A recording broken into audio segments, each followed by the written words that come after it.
If you want to work in the UK as a foreigner, first you gotta go through the dreaded job interview. Hey guys, my name is Alana and I'm a Canadian, but I have been living here in the UK for the last 8 years. Now, I have had great job interviews, but I've also had really bad ones. So today I want to share everything that I have learned the hard way, so hopefully you will have a much easier time. Between you and me, I sound quite weird. I'm sick.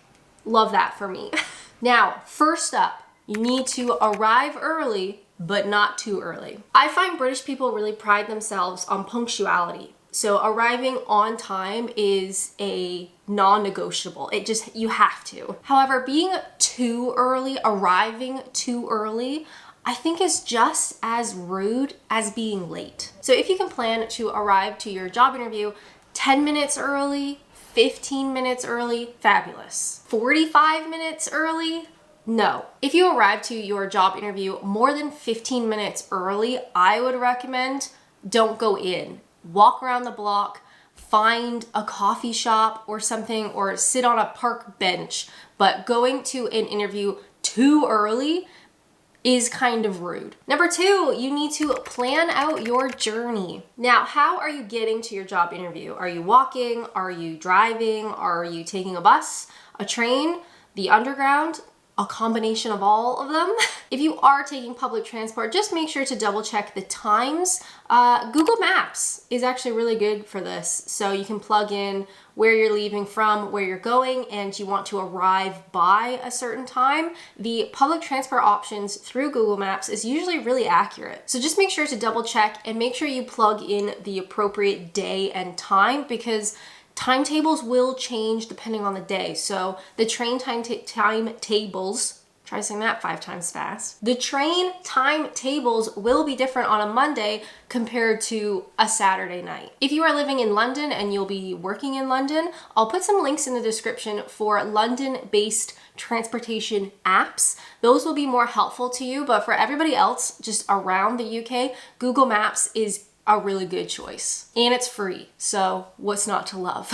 Just make sure when planning out your journey, arrive early, but not too early. Number 3, should you bring a portfolio or your resume to the interview? Now, this really depends on the job. If you're interviewing for like a graphic design position, it's probably quite helpful to bring evidence of your previous work. If you're interviewing for like a receptionist job, you probably don't need to bring like your exam results from like 6 years ago. If in doubt, you can always ask whoever you're corresponding with about like planning the interview or like booking you in for an interview. Just ask if there's anything that you should bring and they'll be able to tell you. Number 4, do some research. Now, it's not expected that you're going to know everything about the company you're applying for, but if you know nothing, that looks really bad. So you could Google the company and see, do they come up in the news? Like, has there been any news articles or like press releases about them? Or as simply as looking at their website, read up about them.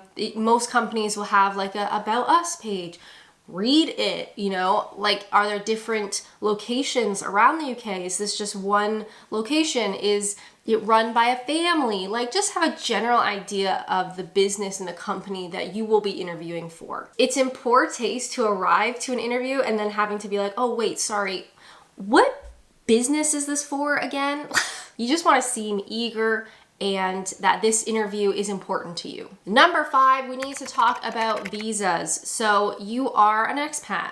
Hi, me too. What makes you different from other candidates is that you will be foreign and you need to prove that you can work in the UK. Now, currently that's done through your biometric residence permit, your BRP. So that looks like a driving license. It's a photo ID. It'll have all of your visa details on it, your expiry date, like all of the information that a business would need. So when I go to a job interview, I always bring that card with me just to prove that I am legally allowed to be here. I'm legally allowed to work. However, the UK government is phasing out these physical cards by December 2024. So your visa will still remain valid, but this card will expire and they'll no longer be issuing these cards with future visas. So at that point, your employer or your potential employer should be able to look up online on some sort of like UK Gov website search to make sure that you have a visa and like that sort of thing. But at this time, we're not really sure what that's going to look like. So if you still have your card, bring it to the interview. If those cards are expired, by the time you see this video, there should be evidence or guidance online on how your employer can check that you are legally in the UK. Because you don't want to miss out on a job opportunity just because the company's like not really sure. You want to make it as easy and as simple for them that yes, you are allowed to be here. Number 6, I recommend to pick a question. So a lot of employers at the end of the interview, they'll ask if you have any questions. And I always find it's good practice to have one ready. I wouldn't ask a question, you know, how early can I expect a raise, or like things about pensions or that kind of stuff. Those are things that can be discussed during negotiations if they offer you a position. But this question during the interview is more about, again, showing that you're eager and that you are interested. So while you're researching this company, a question might come to you naturally, or a couple of options are things like, can you tell me about the team or department I would be working with? How soon can I expect a call if I'm shortlisted? Is there anything more you would like me to clarify about my experience or qualifications? Are there any opportunities for growth or training in this role or company? If you are like me,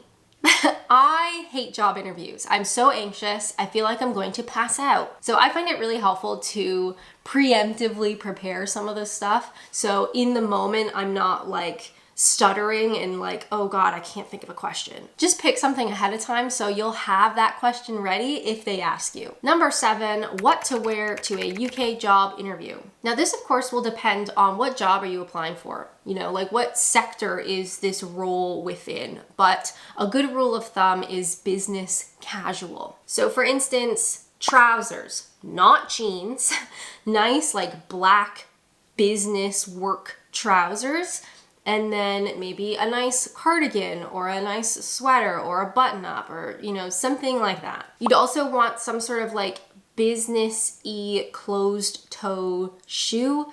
So not sandals, not flip-flops, not running shoes, not gym shoes, just like the nicest closed-toed shoe you got. In my experience, I wouldn't wear like a full suit, you know, but that might be appropriate for the type of job that you're applying for. So for me, my last job interview, I wore closed-toed flats, just sort of simple flats. I had black trousers on, so like black work trousers, and then I had a button-up, so just like a button-up blouse, and that was it. And I got that job, so at least we know it worked. Number 8, a question I get often is what happens at the interview? So for me, I have had interviews here in the UK that were extremely informal, like very casual, but I've also had interviews that were much more structured and a bit more formal. So at one interview, it was just me and like the manager, like hiring person. It was a small business, so it was just me and her, and we basically just sat and talked. It was very casual. It felt very informal. It was very much like a chatty kind of interview. On the flip side, I also had an interview where there was like a panel. So I think it was like 3 people, the like head of the department, an HR person, and another person, and they were asking very structured questions. And I also had to do like a mock activity, like a mock work test. So they gave me like, this is the situation. What would you do in this situation? And I had to like do it. Number 9, probably the most helpful thing my dad ever told me when it comes to job interviews, fake it until you make it. In this scenario, fake the confidence. If you don't feel confident, I certainly didn't, just fake it. Eventually you will be confident in that role because you'll know what you're doing, you know, you'll figure it out. But in the meantime, in the moment, in the job interview, when you're stressed out and you're sweaty and gross and like freaking out internally, just fake it. British employers want you to be confident, not cocky, of course, but they want you to be confident. They want to hire somebody who puts themselves forward in a confident way. So if you don't feel confident in the moment, just pretend. It really does help. Next up, the dreaded question, tell us about yourself. I hate this question because anytime somebody asks me, like in the moment, I forget who I am. I forget my name, I forget how old I am, I forget what I'm doing or where I am, like all the thoughts gone. So I would prepare something ahead of time if you are nervous. Not to say that they'll all ask you this, but it's a pretty common question, you know, kind of open-ended. Tell us about yourself. Think about your hobbies and interests or like previous job experience and kind of come up with something that is related to the position you're going for, if at all possible. But at the very least, don't say something like, oh, I love video games and I could easily stay up till 3 a.m. playing a game. Even if that is true, it may not be a attribute that a business is looking for. So as an expat, I would lean into the fact that you're foreign. That's very interesting. You may be the only expat that they're interviewing. So instead of saying like, well, tell me about yourself, I'm introverted and I love staying at home. Talk about how, well, I'm Canadian. I've just moved to England to live with my British partner.